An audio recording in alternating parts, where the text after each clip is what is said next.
మనము హెస్కేలు గ్రంథం 29వ అధ్యాయం.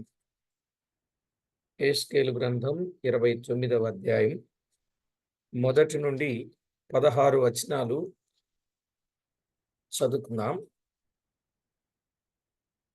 హెస్కేలు గ్రంథం 29వ అధ్యాయం మొదటి నుండి. 10వ సంవత్సరము 10వ నెల 12వ దినమున యెహోవా వాక్కు నాకు ప్రత్యక్షమై ఇలాగు సెలవిచ్చెను. నరపుత్రుడా, నీ ముఖమును ఐగుప్తు రాజైన ఫరో వైపు త్రిప్పుకొని అతని గూర్చియు ఐగుప్తు దేశమంతటిని గూర్చియు ఈ సమాచారమెత్తి ప్రవచింపుము. ప్రభువగు యెహోవా సెలవిచ్చినదేమనగా, ఐగుప్తు రాజైన ఫరో నైలు నదిలో పండుకొని ఉన్న పెద్ద ముసలి, నేను నీకు విరోధిని, నైలు నది నాది, నేనే దాని కలుగజేసితిని అని నీవు చెప్పుకొనుచున్నావే. నేను నీ దవడలకు గాలములు తగిలించి నీ నదులలోనున్న చేపలను పులుసులకు వంట చేసి నైలులోనున్న నిన్నును నీ పులుసులకు అంటిన నైలు చేపలనన్నింటినీ బయటికి లాగెదను. నిన్నును నైలు నది చేపలన్నింటినీ అరణ్యములో పారబోసెదను. ఎత్తువాడను కూర్చువాడను లేక నీవు తెరప నేల మీద పడుదువు. అడవి మృగములకును ఆకాశ పక్షులకును ఆహారముగా నిచ్చెదను. అప్పుడు నేను యెహోవానై ఉన్నానని ఐగుప్తీయులందరూ తెలుసుకొందురు. ఐగుప్తు ఇశ్రాయేలులకు రెల్లుపుల్ల వంటి చేతి కర్రాయను. వారు నిన్ను చేత పట్టుకునినప్పుడు నీవు విరిగిపోయి వారి ప్రక్కలలో గుచ్చుకొంటివి. వారు నీ మీద ఆనుకొనగా నీవు విరిగిపోయి వారి నడుములు విరిగిపోవుటకు కారణమైతివి. కాబట్టి ప్రభువైన యెహోవా ఈ మాట సెలవిచ్చుచున్నాడు, నేను నీ మీదికి ఖడ్గము రప్పించి మనుషులను పశువులను నీలో నుండి నిర్మూలము చేసేదను. ఐగుప్తు దేశము నిర్మానుష్యము పాడుగా ఉండును. అప్పుడు నేను యెహోవానై ఉన్నానని వారు తెలుసుకొందురు. నైలు నది నాది, నేనే దాని కలుగజేసితినని అతడు అనుకొనుచున్నాడు గనుక నేను నీకును నీ నదికిని విరోధినైతిని. ఐగుప్తు దేశమును మిగ్దోలు మొదలుకొని సెవేని వరకు, కూషు సరిహద్దు వరకు బొత్తిగా పాడు చేసి ఎడారిగా ఉంచెదను. దానిలో మనుషులు సంచరించరు, పశువులు తిరుగవు. 40 సంవత్సరం అది నిర్నివాసముగా ఉండును. నిర్మానుష్యముగానున్న దేశముల మధ్యను ఐగుప్తు దేశమును పాడగునట్లుగా చేసేదను. పాడైపోయిన పట్టణముల మధ్యను దాని పట్టణములు 40 సంవత్సరములు పాడై ఉండును. ఐగుప్తీయులను జనములలోనికి చెదరగొట్టుదును. ఆయా దేశములకు వారిని వెళ్ళగొట్టుదురు. ప్రభువైన యెహోవా ఈ మాట సెలవిచ్చుచున్నాడు. 40 సంవత్సరములు జరిగిన తరువాత ఐగుప్తీయులు చెదరిపోయిన జనులలో నుండి నేను వారిని సమకూర్చెదను. చెరలో నుండి వారిని తోడుకొని పత్రోసు అను వారి స్వదేశములోనికి వారిని మరలా రప్పించెదను. అక్కడ వారు హీనమైన ఒక రాజ్యముగా ఉందురు. వారికను జనముల మీద అతిశయపడకుండునట్లు రాజ్యములన్నింటిలో వారు హీనమైన రాజ్యముగా ఉందురు. వారు ఇక రాష్ట్రముల మీద ప్రభుత్వము చేయకుండునట్లు నేను వారిని తగ్గించెదను. ఇశ్రాయేలీయులు తాము చేసిన దోషము మనసునకు తెచ్చుకొని వారి తట్టు తిరిగిన ఎడల ఐగుప్తీయులు ఇక వారికి ఆధారముగా ఉండరు. అప్పుడు నేను ప్రభువైన యెహోవానై ఉన్నానని వారు తెలుసుకొందురు. చదవబడిన ఈ లేఖనం కొరకై ప్రార్థన చేసి వాక్యాన్ని ధ్యానం చేద్దాం. ప్రతి ఒక్కరూ ప్రార్థనా పూర్వకంగా ఏకీభవించాలని మనవి చేస్తున్నాం. పరిశుద్ధుడవైన మా తండ్రి, పరమందు ఆసీనుడవైన మా దేవ, మీకు స్తోత్రం. చదవబడిన లేఖన భాగమును దీవించండి. హెస్కేలు గ్రంథములో ఎన్నో పాఠాలు మాకు నేర్పిస్తూ వస్తున్నారు. ఈ దినం కూడా మీరు యెహోవా, మీరు దేవుడు అని ఐగుప్తు ప్రజలు తెలుసుకున్నట్లు వారి విషయములో మీరు చేసిన కార్యమేమిటో మేము చేటగా చదువుకున్నాం. మా ప్రభువా, మా దేవా, ఎన్నో విధాలుగా అన్ని రకాల ప్రజలకు గొప్ప పాఠాన్ని గుణపాఠాన్ని మీరు నేర్పిస్తూ వస్తున్నారు. మీకు స్తోత్రము చెల్లిస్తున్నాం. అక్కడ నుండి మాతో మీరు మాట్లాడుచు మా బ్రతుకులను దిద్ది మీకు మహిమ ఆపాదించుకోవడానికి మీరు ఇష్టపడుచున్నందుకు స్తుతించుచు మా ప్రభు అయిన యేసు క్రీస్తు నామమున ప్రార్థించి వినయులమై వేడుచు ఉన్నాము తండ్రి. ఆమేన్. ప్రభునందు ప్రియులారా, పరిశుద్ధ గ్రంథమైన బైబిల్లో యెహెజ్కేలు గ్రంథము 29వ అధ్యాయంలో ముఖ్యంగా ఐగుప్తు యొక్క పాటు అనేది మనకి కనబడుతుంది. దీనిలో ముఖ్యముగా ఐగుప్తు యొక్క పాటు దాదాపు ఈ 29వ అధ్యాయంలో 21 వచనాలు ఉన్నాయి. ఈ 21 వచనాలలో మొదటి నుండి 16 వచనాలలో ఐగుప్తు శిక్ష అనేది కనబడుతుంది. ఐగుప్తు శిక్ష. ఇక 17 నుండి 21 వచనములో బబులోను రాజు యొక్క బహుమానం అనేది కనబడుతుంది.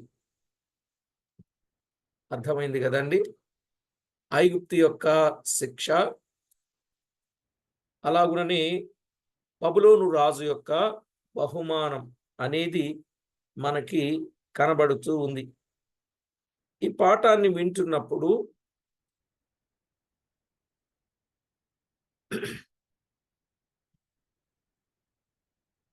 ఇందులో 3 విషయాలు లేక 4 విషయాలు మనము గమనించవచ్చు. ఏమంటే ఐగుప్తు ఉత్పత్తి అనేది మనకు కనపడుతుంది. రెండవదిగా ఐగుప్తీయుల యొక్క స్థానము కనబడుతుంది. ఐగుప్తు యొక్క ఉత్పత్తి, ఐగుప్తు యొక్క స్థానము. మూడవది ఐగుప్తు నాశనమునకు కారణము. ఐగుప్తు నాశనమునకు కారణము. నాలుగవది ఐగుప్తు యొక్క పోలిక. ఐగుప్తు యొక్క పోలిక. 4 విషయాలు 4 వేళ్లకు గుర్తుపెట్టుకుంటే ఐగుప్తు ఉత్పత్తి, ఐగుప్తీయుల యొక్క స్థానం,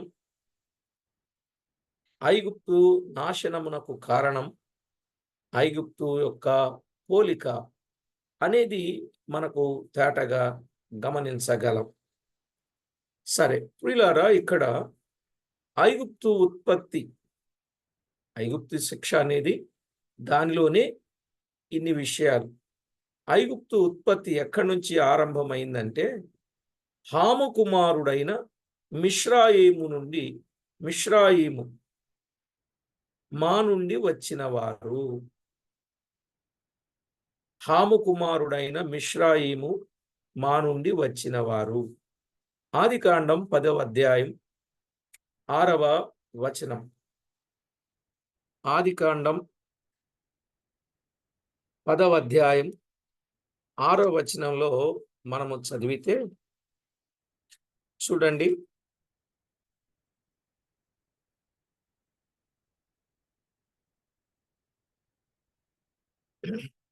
10:6 హాము కుమారులు కూషు, మిశ్రాయిము, పూతు, కనాను అనువారు.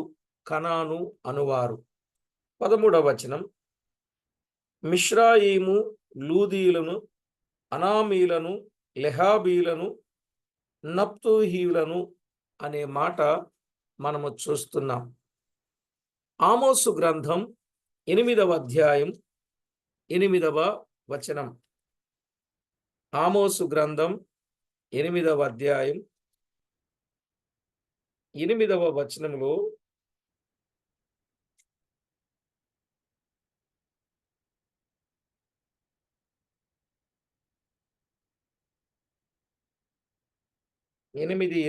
ఇందును గూర్చి భూమి కంపించదా, దాని నివాసులందరూ అంగలార్చరా, నైలు నది పొంగునట్లు భూమి అంతయు ఉబుకును, ఐగుప్తు దేశపు నైలు నది వలె అది ఉబుకును, మిశ్రాయిము దేశపు నది వలె అది అణగిపోవును అన్నాడు. ఐగుప్తు దేశపు నది వలెనే అది ఉబుకును, మిశ్రాయిము దేశపు నది వలె అది అణగిపోవును. కనుక హాము కుమారుడైన మిశ్రాయిము నుండి వచ్చిన వారు. అందువలన కీర్తన 105 కీర్తన 105 23లో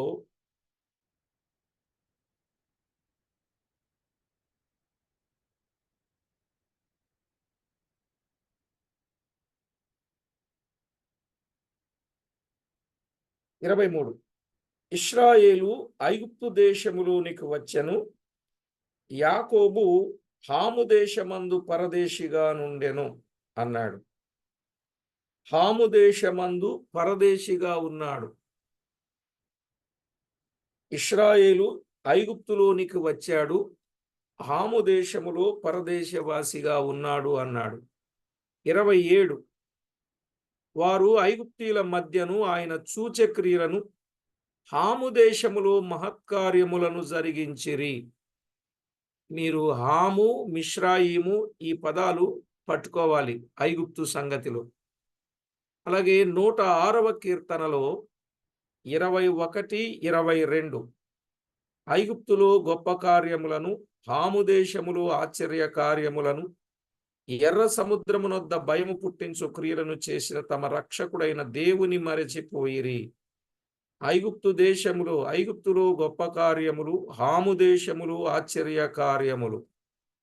కనుక ఐగుప్తు ఉత్పత్తి హాము నుండి, మిశ్రాయిము నుండి వచ్చిన వారు అనే విషయాన్ని మనం చూస్తాం.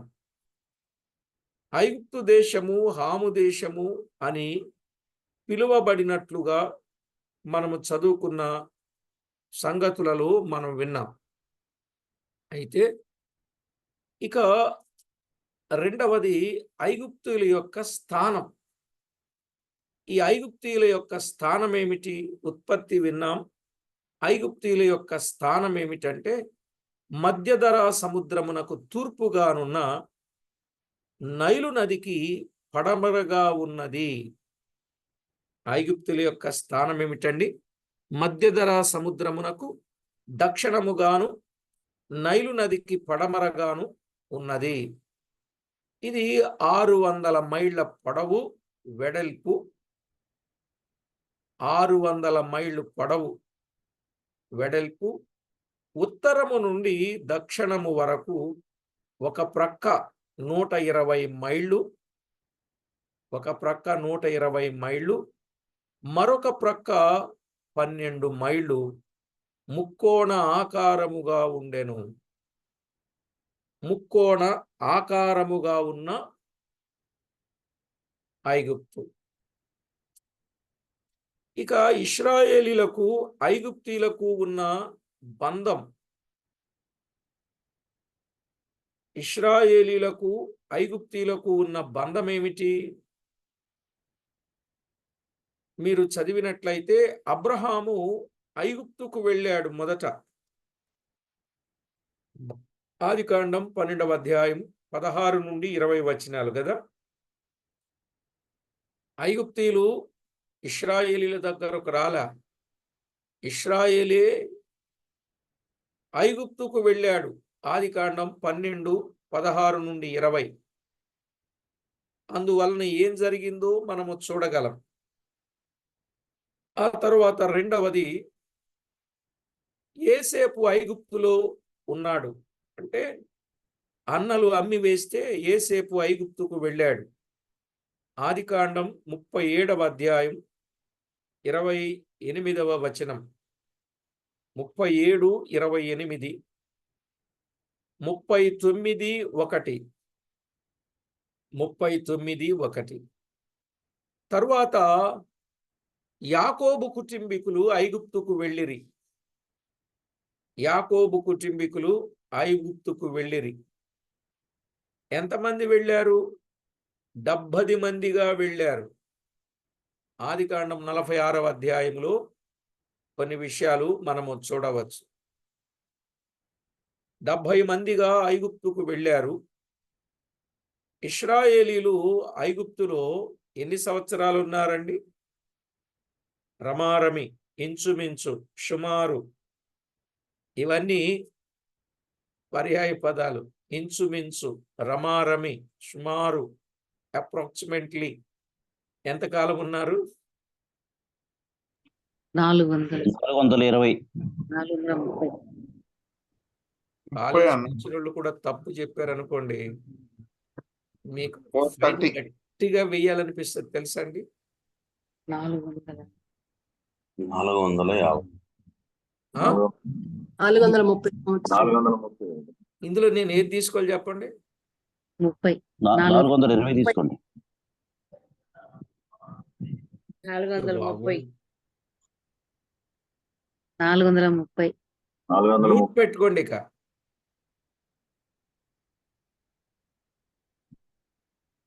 పన్నెండు 41 అన్న నిర్గమ. 430 సంవత్సరాలు.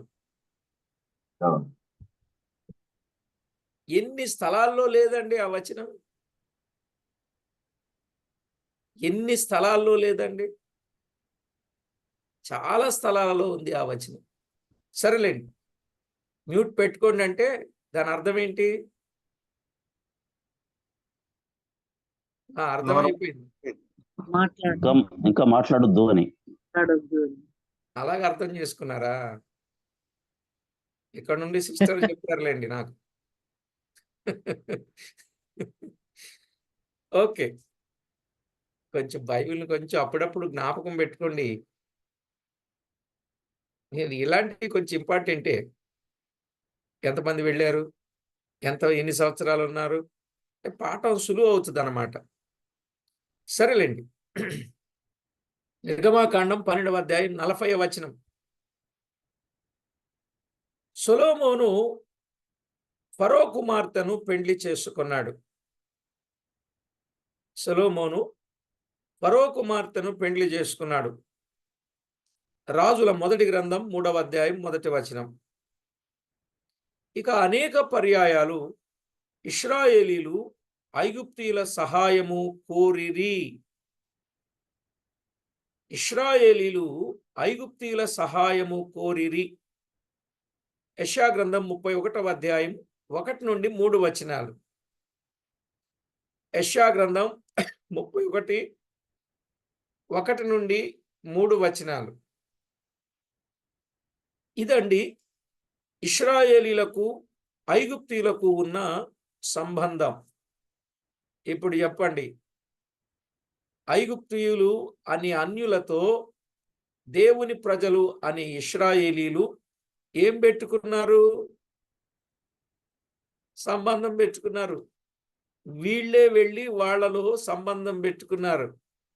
ప్రియులారా, అసలు వాస్తవం ఏమిటి? అవతల వాళ్ళు అన్యులు వచ్చి దేవుని పిల్లలతో సంబంధానికి ఇష్టపడినా మాకు కుదరదు అని చెప్పాలని చెప్పాడు దేవుడు. మీకు మాకు కుదరదు అని చెప్తే ఇక వీళ్ళే వెళ్ళి వాళ్ళతో సంబంధం పెట్టుకుంటే ఏం చేయాలి చెప్పండి? ఇప్పుడు మీకు ఇక్కడ అర్థం కావాలి. లోకస్తులు వచ్చి మనతో సంబంధం పెట్టుకోవక్కర్లే, మనమే వెళ్ళి వాళ్ళతో సంబంధం పెట్టుకుంటే ఎంత తప్పండి? మీకు అర్థమైందండి ఈ సంగతి? ఇవాళ చాలా మంది కాని వారితో సంబంధాలు చేస్తూ ఉన్నారు. దేమ దేవుని బిడ్డే, కానీ ఇహలోకమును స్నేహించి లోకముతో సంబంధం పెట్టుకున్నాడు. అందువల్ల ఎంత నష్టం వచ్చిందో మనకు తెలుసు. సరే ప్రియులారా, ఇక 3వది ఐగుప్తు నాశనమునకు కారణం. ఐగుప్తు నాశనమునకు కారణం మనము చదువుకున్నప్పుడు 10వ సంవత్సరం 10వ నెల 12వ దినము యెహోవా వాక్కు నాకు ప్రత్యక్షమై ఇలాగు సెలవిచ్చెను అన్నాడు. ఎప్పుడండి? 10వ సంవత్సరం 10వ నెల 12వ దినం అని చూస్తున్నాం. మొదటి వచనములు. తూరు కంటే ఐగుప్తును గూర్చి ముందు ప్రవక్త బోధించాడు. దేనిని గూర్చి? తూరు కంటే తూరు కంటే ఐగుప్తును గూర్చే ముందుగా ఆయన బోధించినట్లు మనము చూడగలం. యెహెజ్కేలు గ్రంథం 26వ అధ్యాయం 1-2 వచనాలలో మనము ఆ మాటలు చూడగలం. మరియు 11వ సంవత్సరము నెల మొదటి దినమున యెహోవా వాక్కు నాకు ప్రత్యక్షమై ఇలాగు సెలవిచ్చెను, నరపుత్రుడా, యెరూషలేమును గూర్చి ఆహా, జనములకు ద్వారముగానున్న పట్టణమును పడగొట్టబడెను, అది నాశనమాయను, అది పాడైపోయినందున నేను పరిపూర్ణము నొందితినని తూరు చెప్పెను గనుక ప్రభువైన యెహోవా సెలవిచ్చినదేమనగా, తూరు పట్టణమా, నేను నీకు విరోధినైతిని అన్నాడు. కానీ వ్రాతలో మొదట తూరును గూర్చి తరువాత ఐగుప్తును గూర్చి వ్రాయబడినది. గమనించారండి? దేవుని వాక్యములో వ్రాయబడిన మాట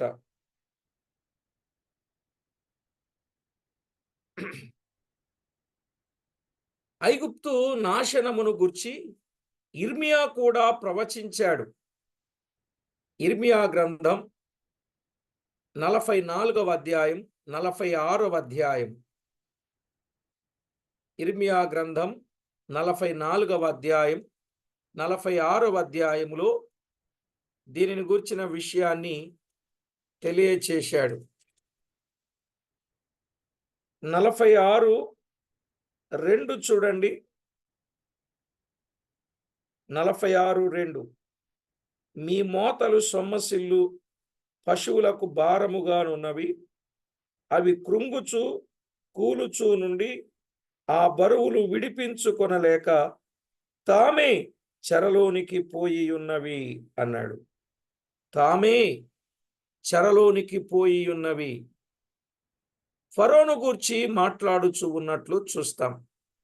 ఫరో అనేది ఐగుప్తీయుల రాజు పేరు కాదు, వారి బిరుదు. నెకో అనేది కూడా రాజు పేరు. నెకో అనేది రాజు పేరు.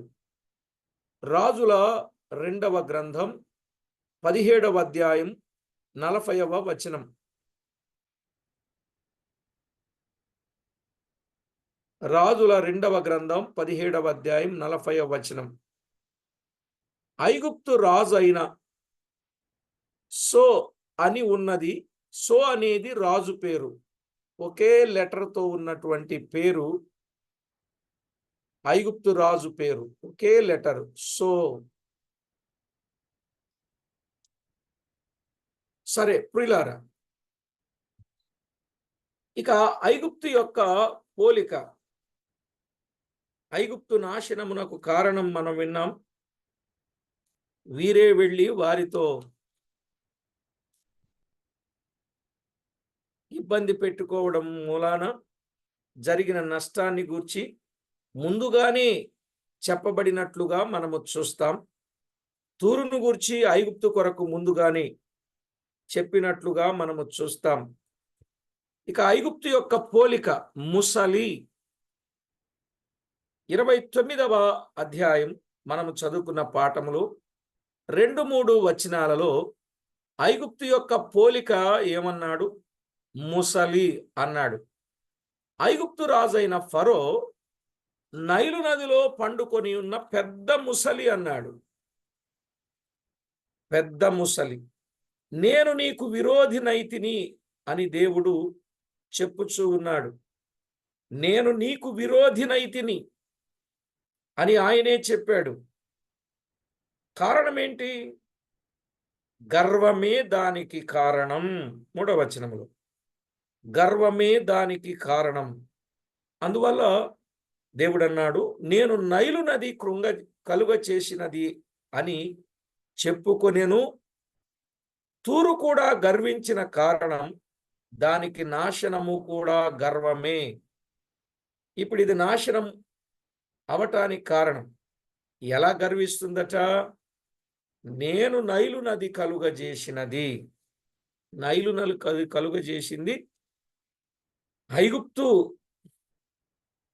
అని గర్వపడుతున్నట్లుగా చూస్తాం. ఒకసారి మనం ఆలోచన చేస్తే బబులోను రాజైన నెబుకద్నెజరు కూడా గర్వమును బట్టే గడ్డి మేశాడు. ఎందుకు అతడు గర్వించాడు?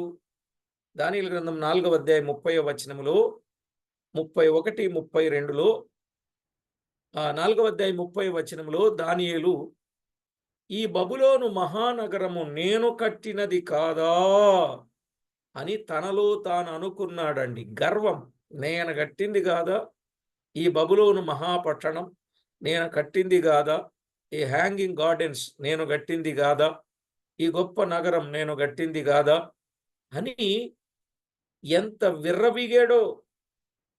ఆ విర్రవీగిన కారణము చేత గడ్డిని మేపాల్సి వచ్చింది. ఇక 4వ అధ్యాయం 31, 32లో అష్షూరు రాజు కూడా గర్వము కలిగి ఉండడాన్ని బట్టి నాశనము చేయబడ్డాడు. అష్షూరు రాజు ఎంతో గర్వించినట్లుగా మనము చూడగలం. ప్రియులారా, యెషయా గ్రంథం 10వ అధ్యాయం 5 నుండి 11 వచనాలు. యెషయా గ్రంథం 10వ అధ్యాయం 5 నుండి 11 వచనాలు, అలాగునని 16, 17 వచనాలు మనము చూస్తే గర్వమును బట్టి కలిగి గతి ఎలా ఉంటుందో మనకు అర్థమవుద్ది. గనుక నేడు మనము గర్వము లేకుండా దీన మనస్కులై ఉండాలి అనే సత్యాన్ని నేర్చుకుంటాం. మనలో ఏముండకూడదు?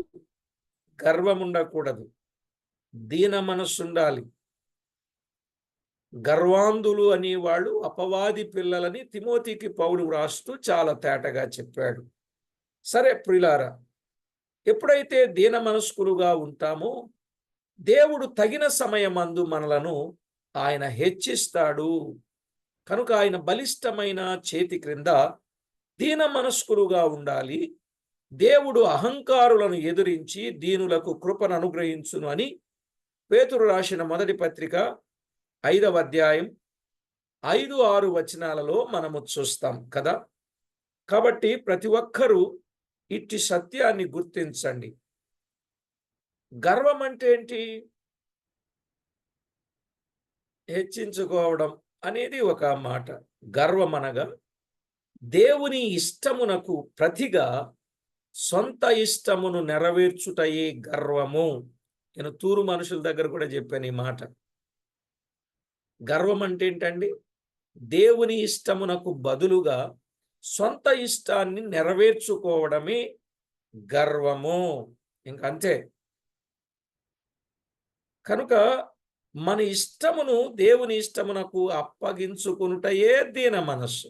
దీన మనస్సు అంటే ఎక్కడి నుంచి వచ్చింది?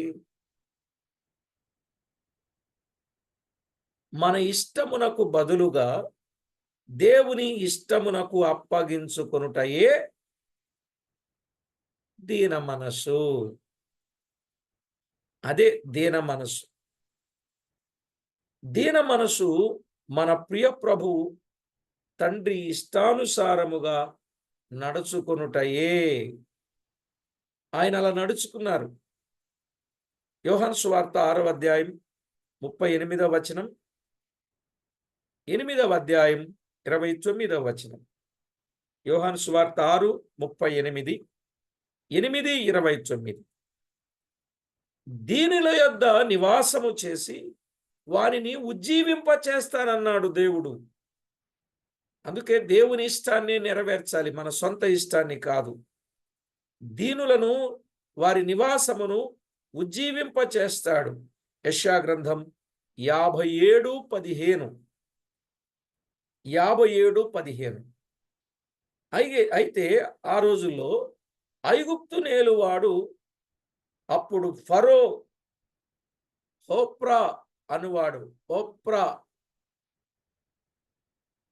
ఫరో అనేవాడు ఓప్రా అనివాడు పెద్ద ముసలికి పోల్చబడినవాడు.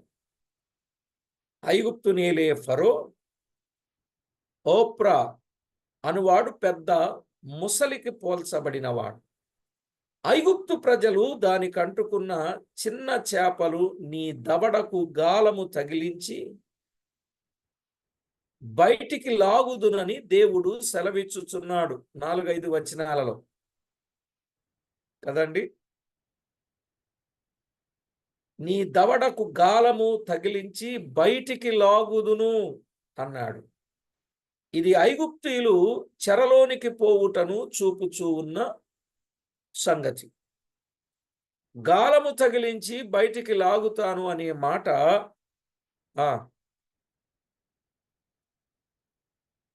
మనం చూస్తున్నాం. బబులోను రాజైన నెబుకద్నెజరు ఆ రాజుతో నున్నవారే అడవి మృగములు అన్నాడు కదా. రాజుల 2వ గ్రంథం 19:28లో అడవి మృగములు అనడంలో 19:28లో దేవుడు హిజ్కియాతో అష్షూరు రాజు వేయు రంకెలు, అష్షూరు రాజు వేయు రంకెలు నా చెవులలో జొచ్చెను, నా గాలము నీ ముక్కుకు తగిలించెదను అన్నాడు. నా కళ్ళెము నీ నోటిలో పెట్టి మళ్ళించెదను అంటున్నాడు. అర్థమైందండి? అష్షూరు రాజు వేయు రంకెలు దేవుని చెవులలో జొచ్చినట్లుగా, అందువల్ల గాలము ముక్కుకు తగిలించినట్టుగా, కళ్ళెము నోటిలో పెట్టి మళ్ళించినట్లుగా మనము చూస్తున్నాం. గాలము తగిలించి బయటికి లాగిన ఎడల ఎంత బలమైన చేప లేదా ముసలి అయినా తెరప నేల మీద అని ఏమీ చేయలేవు. తెరప నేల మీద పడవేస్తాడు. ఐగుప్తు ఇశ్రాయేలీలకు రెల్లు పుల్ల వంటి చేతుకర్ర ఆయను అన్నాడు. అందువల్ల ఐగుప్తు ఏమైపోయింది? రెల్లు పుల్ల వంటి చేతుకర్ర. ఎందుకని? దేవుడు గాలం తగిలించి నీటిలో ఉన్న దానిని బయటికి లాగాడు. సుఖ సౌఖ్యాలతో ఉన్నటువంటి దానిని నేల మీద పడవేస్తే పరిస్థితి ఏంటి అంటుంటారు కదండి. సమృద్ధిగా ఉన్నవాళ్ళు ఎంతో బాగున్నాళ్ళు, అలాంటి గొప్ప కుటుంబం ఈ మధ్య రోడ్డు మీద పడ్డారు అంటారు కదా. రోడ్డు మీద పడ్డారంటే ఏంటండి?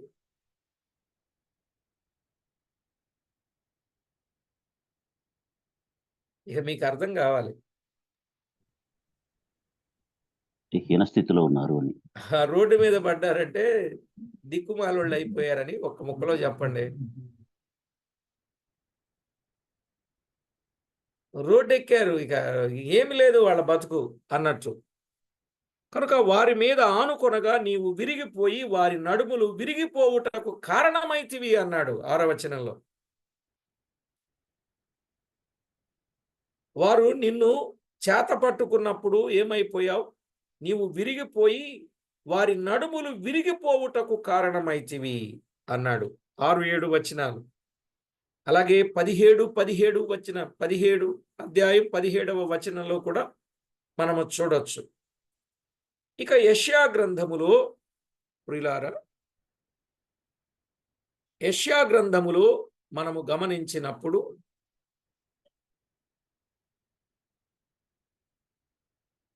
36వ అధ్యాయం 6వ వచనం, 36వ అధ్యాయం 6వ వచనం, 33వ అధ్యాయం 5వ వచనం, 33వ అధ్యాయం 5వ వచనం, 31వ అధ్యాయం 3వ వచనం. రాజులను నమ్ముకొనుట కంటే యెహోవాను నమ్ముకొనుట మేలని రాజుల వలన రక్షణ కలుగదు. కీర్తన 118:8-9 రాజుల వలన రక్షణ కలుగదు, యెహోవాను నమ్ముకొనుట మేలు. 146వ కీర్తన 3-5 చరణాలు. 8వ వచనములు అన్నాడు యెహెజ్కేలు గ్రంథములో, నేను నీ మీదకు ఖడ్గము రప్పించెదను అన్నాడు. ఐగుప్తు మీదికి దేవుడు ఏమి రప్పిస్తున్నాడు? ఖడ్గమును రప్పిస్తాను అన్నాడు. 8వ వచనం అనగా బబులోను సైన్యములే ఆ ఖడ్గము. ఖడ్గం అంటే ఎవరండి? బబులోను సైన్యమే. అందుకే రాజులను నమ్ముకొనుట కంటే యెహోవాను నమ్ముకొనుట మేలు. రాజుల వలన రక్షణ కలుగదు.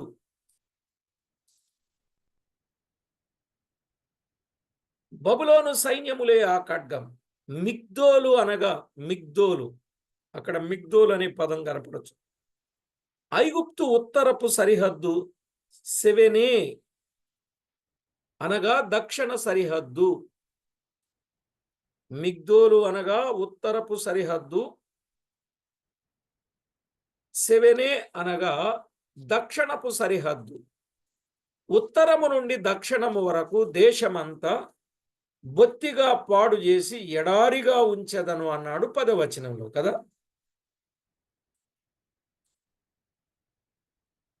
ఉత్తరము నుండి దక్షిణము వరకు దేశమంతా బొత్తిగా పాడు చేసి ఎడారిగా ఉంచెదను.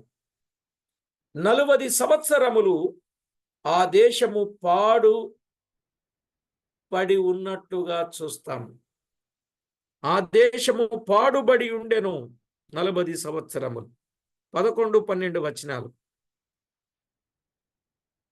40 సంవత్సరములు కాగా మరలా సమకూర్చబడి ఐగుప్తీయులు చెరలో నుండి విడుదల పొంది ఐగుప్తు దేశమునకు రాగా అది ఎలాంటి రాజ్యంగా ఉందన్నాడు?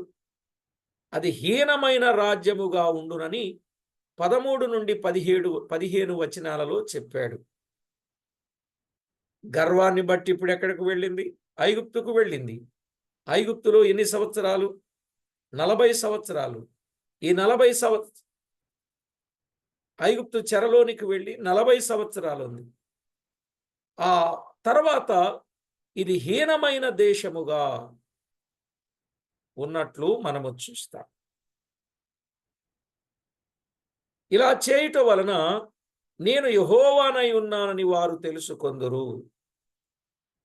ఇశ్రాయేలీయులకు ఐగుప్తీయులు ఇకను ఆధారముగా నుండరు అన్నాడు 15లో. అలాగు నేడు కూడా ఐగుప్తీయులు ఇశ్రాయేలీయులకు ఆధారముగా లేరు. ఐగుప్తీయులు వేరు, ఇశ్రాయేలీయులు వేరు. ఇప్పటికీ ఐగుప్తీయులు ఇశ్రాయేలీయులు శత్రువులుగానే ఉన్నారు. అందువల్ల దాదాపు ఇశ్రాయేలు దేశం మీద పాలస్తీనా దేశం వారు, హమాసు వారు, ఇరాన్, ఇరాక్ వారు, చుట్టుప్రక్కల ఉన్న దేశాలు, గాజా వారు, వీరందరూ దాదాపు 11 పర్యాయాలు వారు యుద్ధానికి వెళ్ళినట్లుగా చూస్తాం.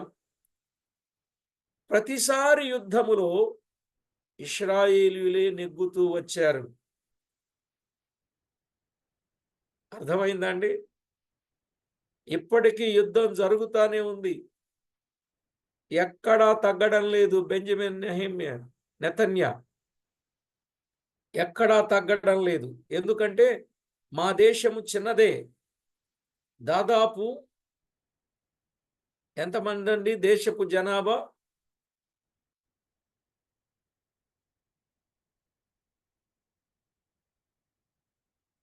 99 లక్షల మంది, అంటే 1 కోటి మంది కూడా లేరు ఇశ్రాయేలు దేశ జనాభా. అలాంటి దేశం పైన శత్రు దేశాలు ఎన్నో ఇప్పటికీ దండెత్తి వస్తూ ఉన్న విజయ పతాకం ఎగురవేస్తూనే ఉంది. ఇప్పటికీ ఇటీవల కాలములో దాదాపు 6 నెలలు పైబడి యుద్ధం జరుగుతూ ఉంటే అక్కడ యుద్ధం ఆగటం లేదు. అక్కడ ఆగటం లేదు.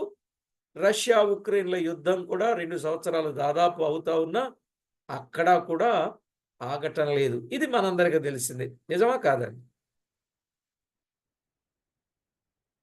ప్రియులారా, పరిస్థితులు మనం అర్థం చేసుకుంటున్నప్పుడు దేవుని వాక్యపు నెరవేర్పు ఖచ్చితంగా జరుగుతూ ఉంది.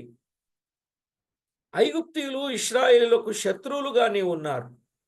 అనేక సార్లు ఇశ్రాయేలుల చేతిలో ఐగుప్తీయులు ఓడిపోయి ఉన్నారు. అనేక సార్లు ఓడిపోయిన వారుగా ఉన్నారు.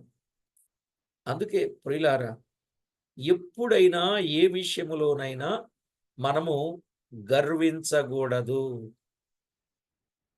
గర్వం అనేది మంచిది కాదు అనేది మనకు అర్థమైన సత్యం.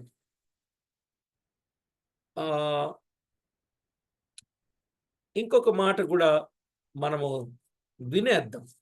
5 నిమిషాలు అటు ఇట్లా పాఠాన్ని, అధ్యాయాన్ని పూర్తి చేద్దాం. 29వ అధ్యాయం 17 నుండి 21 వచనాలు. 17 నుండి 21. 27వ సంవత్సరము మొదలుకొని మొదటి దినమున యెహోవా వాక్కు నాకు ప్రత్యక్షమయ్యేలాగు సెలవిచ్చాను. నరపుత్రుడా, తూరు పట్టణం మీద బబులోను రాజైన నెబుకద్నెజరు తన సైన్యము చేత బహు ఆయాసకరమైన పని చేయించెను. వారందరి తలలు బోడివాయను, అందరి భుజములు కొట్టుకొని పోయెను. అయినను తూరు పట్టణం మీద అతడు చేసిన కష్టమును బట్టి అతనికైనను అతని సైన్యమునకైనను కూలి ఎంత మాత్రము దొరకకపోయెను. కాబట్టి ప్రభు అయిన యెహోవా సెలవిచ్చినదేమనగా, ఐగుప్తు దేశమును బబులోనులోను రాజైన నెబుకద్నెజరుకు నేను అప్పగించుచున్నాను. అతడు దాని ఆస్తిని పట్టుకొని దాని సొమ్మును దోచుకొని కొలపెట్టును. అది అతని సైన్యమునకు జీతమగును. తూరు పట్టణం మీద అతడు చేసినది నా నిమిత్తమే చేసెను గనుక అందుకు బహుమానముగా దానిని అప్పగించుచున్నాను. ఇదే యెహోవా వాక్కు. ఆ దినములందు నేను ఇశ్రాయేలు కొమ్ము చిగురింపజేసి వారిలో మాటలాడుటకు నీకు ధైర్యము కలుగజేసేదను. అప్పుడు నేను యెహోవానై ఉన్నానని వారు తెలుసుకుందురు అని 21 వచనం వరకు చెప్పబడిన మాట మనం చూస్తున్నాం. అంటే 17 నుండి 21 వచనంలో బబులోను రాజు యొక్క బహుమానం అనేది కనబడుతుంది. ఈ బబులోను రాజు యొక్క బహుమానం ప్రియులారా, మనం ఆలోచన చేస్తే తూరును గూర్చిన ప్రవచనం మనం ఎక్కడ చూసాం? 26వ అధ్యాయం 1వ వచనములో 11వ సంవత్సరమున ప్రవచించెను అని మనం చూచాం. అయితే ఇక్కడ 27వ సంవత్సరము అని చెప్పబడింది. తూరును గూర్చిన ప్రవచనం 26:1లో 11వ సంవత్సరం అని చూచాం. ఇక్కడేమో 27వ సంవత్సరం అని చెప్పబడింది. అంటే తూరుకు విరోధముగా క్రీస్తు పూర్వం 586 సంవత్సరములు ప్రవక్త ప్రవచించాడు.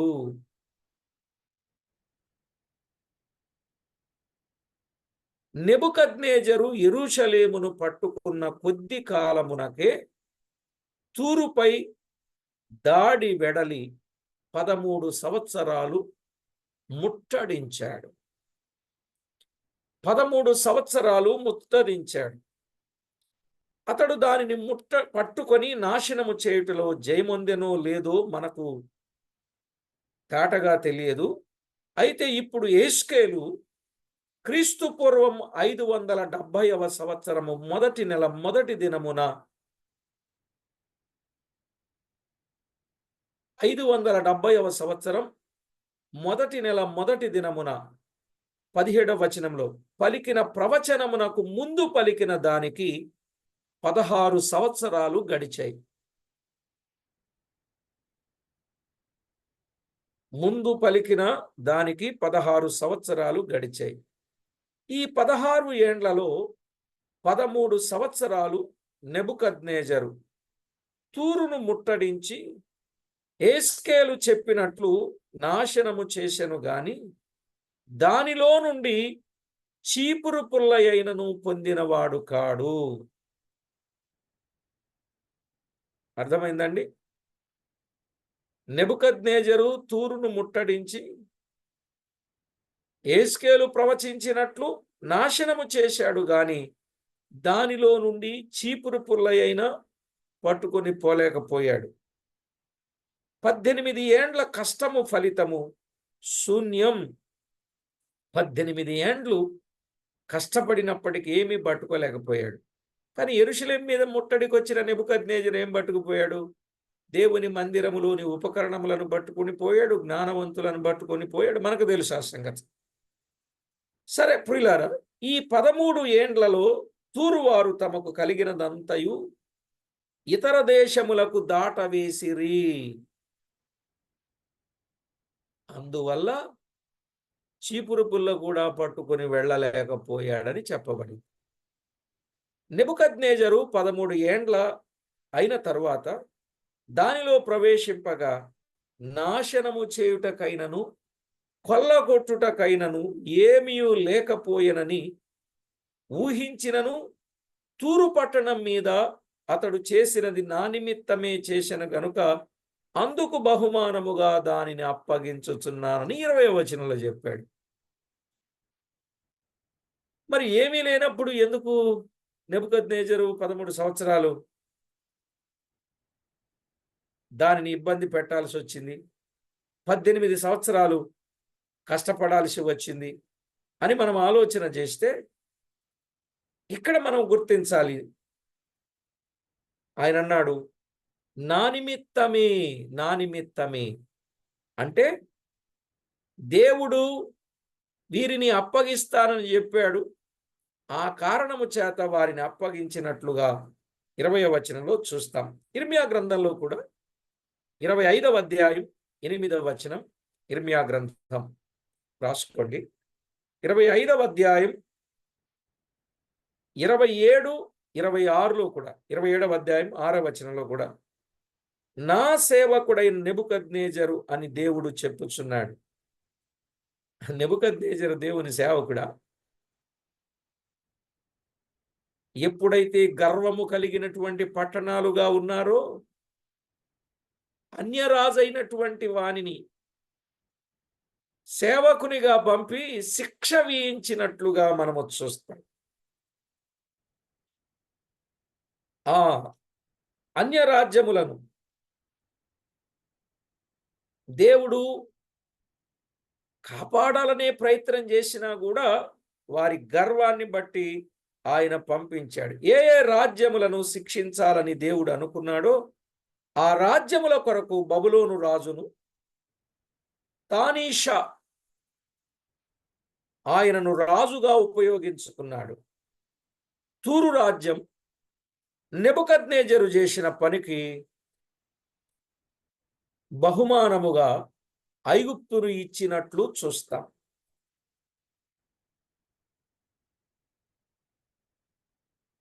ఐగుప్తును ఇచ్చినట్లుగా చూస్తాం. ఐగుప్తులో కొల్ల సొమ్ము దొరికింది. నేడు కూడా దేవుని సేవ చేసే వారికి గొప్ప బహుమానము గలదు. ఏంటండి? వాని వాని క్రియల చొప్పున సిద్ధపరచిన జీతము నా యొద్ద ఉన్నదన్నాడు. ప్రకటన 22:12. మనడెల ప్రత్యక్షము కాబో మహిమ ఎదుట ఇప్పటి కాలపు శ్రమలు ఎనదగినవి కావు అన్నాడు. రోమాపత్రిక 8:18లో ఎవరి ప్రభు వచ్చి వాడాలాగు చేయుచూ ఉండుట కనుగొనునో ఆ దాసుడు ధన్యుడు, తనకు కలిగిన దాని అంతటి మీద వానిని ఉంచును అన్నాడు. లూకాసు వార్త 12:42-44. ఆ దినముల యందు ఇశ్రాయేలు కొమ్ము చిగురింపజేసి వారి మాటలకు నీకు ధైర్యము కలుగజేసేదను అన్నాడు 21వ వచనంలో. కొమ్ము అధికారమును, బలమును,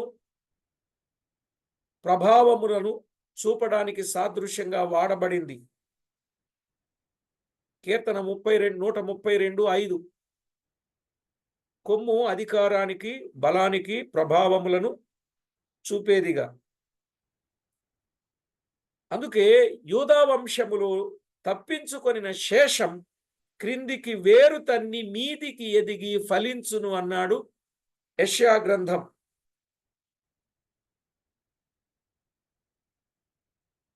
కనుక ప్రియులారా, దేవుని వాక్యములో ప్రతి ఒక్కరూ వేరుపారిన జీవితము కలిగి విశ్వాస ప్రేమలను కలిగిన వారుగా ఉండాలి. చూడండి, అక్కడ బహుమానముగా నెబుకద్నెజరు చేసిన పనికి బహుమానముగా ఏమిచ్చాడు? ఐగుప్తు ఇచ్చాడు. ఈవేళ దేశాలు, రాజ్యాలు పోట్లాడుకుంటున్నాయంటే కారణం ఏంటి? ఆక్రమించుకోవాలని. ఇప్పటికీ కూడా పాకిస్తాన్ వాళ్ళు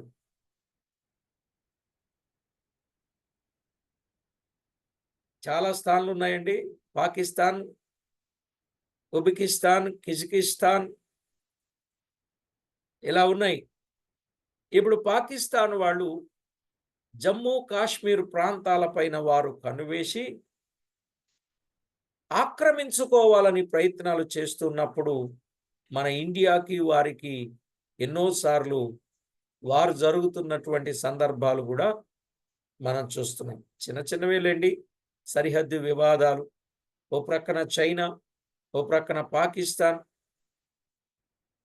ఈ చైనా, పాకిస్తాన్ వాళ్ళు ఒకటై ఇండియా భూభాగాన్ని వారు కొల్లగొట్టాలనే ప్రయత్నం చేస్తూ ఉన్నారు. సరేలేండి, ఈ న్యూస్ మనకెందుకులే కానీ, అయితే ప్రార్థించాల్సిన అవసరత ఉంది. మన దేశాన్ని మనకి దేవుడు ఇవ్వాలని. సరే, విషయం ఏంటంటే, అలాగున ఐగుప్తును నెబుకద్నెజరుకు బహుమానాన్ని ఇచ్చినట్లు దేవుడు మనకు బహుమానాలు ఇవ్వబోతున్నాడు. చిగురింపజేస్తాను అని చెప్పాడు. చిగురింపజేసి, అదే ఇశ్రాయేలులో కొమ్ము చిగురింపజేసి వారి మాటలకు నీకు ధైర్యము కలుగజేసేదను అన్నాడు 21వ వచనం. కనుక దేవుడు యూదా వంశములు తప్పించుకొనిన వారి శేషమును క్రిందికి వేరు తన్ని మీదికి ఎదిగి ఫలించేటట్లుగా చేస్తాను అన్నాడు. నిజమే, మన ప్రభు అలాగూ చేసేవాడు. కనుక వేరుపారిన జీవితాన్ని మనము కలిగిన వారముగా ఉండాలి. రాసుకోండి. కొలసై పత్రిక 2వ అధ్యాయం 6-7 వచనాలు. కొలసై పత్రిక 2వ అధ్యాయం 6-7 వచనాలు. ఎఫెసీ పత్రిక 3:18-19 వచనాలు.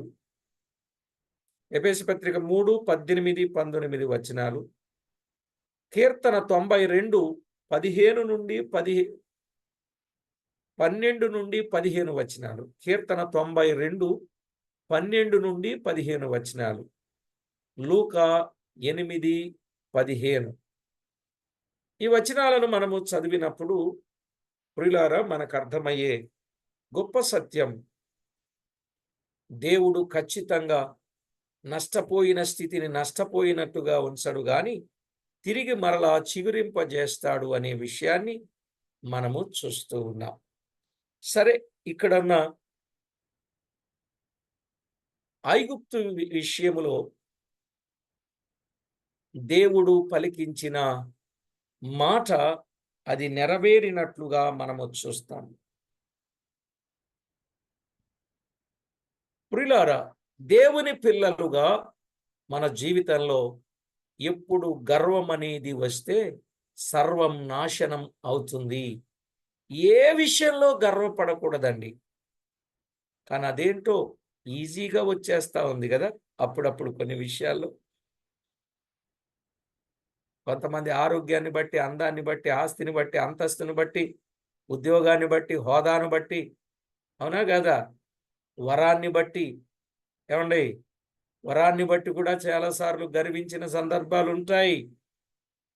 గర్వం అనేది మంచిది కాదని తూరును గూర్చి విన్నాం, ఐగుప్తును గూర్చి విన్నాం.